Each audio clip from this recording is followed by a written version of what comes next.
Hello farmers, welcome back to my channel. అలఫీ good morning అండి. ఈ వీడియో ద్వారా అనంతపురం మార్కెట్ యొక్క స్టాక్ ఇన్ఫర్మేషన్ షేర్ చేస్తున్నాను. సో ముందుగా ఈరోజు డేట్ వచ్చేసి 18వ తేదీ జనవరి నెల 2026వ సంవత్సరం. అండ్ ఈరోజు అనంతపురం టొమాటో మార్కెట్ స్టాక్ తీసుకుంటే కనుక నిన్నటి మీద కొద్దిగా పెరిగింది అని చెప్పొచ్చండి.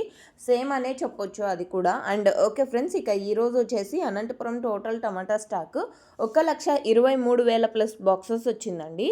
1,23,000 ప్లస్ బాక్సెస్ వచ్చింది టోటల్ టమాటా స్టాక్. అండ్ ఇది స్టాక్ ఇన్ఫర్మేషన్ మాత్రమే. నెక్స్ట్ వీడియో ద్వారా ప్రైజెస్ ఇన్ఫర్మేషన్ షేర్ చేస్తాను.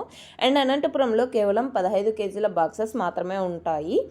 అండ్ టోటల్గా 30 మండీలు ఉన్నప్పటికీ ప్రజెంట్ వచ్చేసి కొన్ని మండీలకు మాత్రమే స్టాక్ అనేది వస్తుంది. ఎందుకంటే చాలా వరకు స్టాక్ అనేది తగ్గింది. సో ఓకే ఫ్రెండ్స్, ఇది అనంతపురం టొమాటో మార్కెట్ టోటల్ టమాటా స్టాక్ ఈ రోజుటి ఇన్ఫర్మేషన్. అండ్ మీకు ఈ ఇన్ఫర్మేషన్ యూజ్ అయిందనుకుంటే ప్లీజ్ లైక్ చేయండి. డైలీ ఇన్ఫర్మేషన్ కోసం సబ్స్క్రైబ్ చేయండి మన ఛానల్ని. Thank you.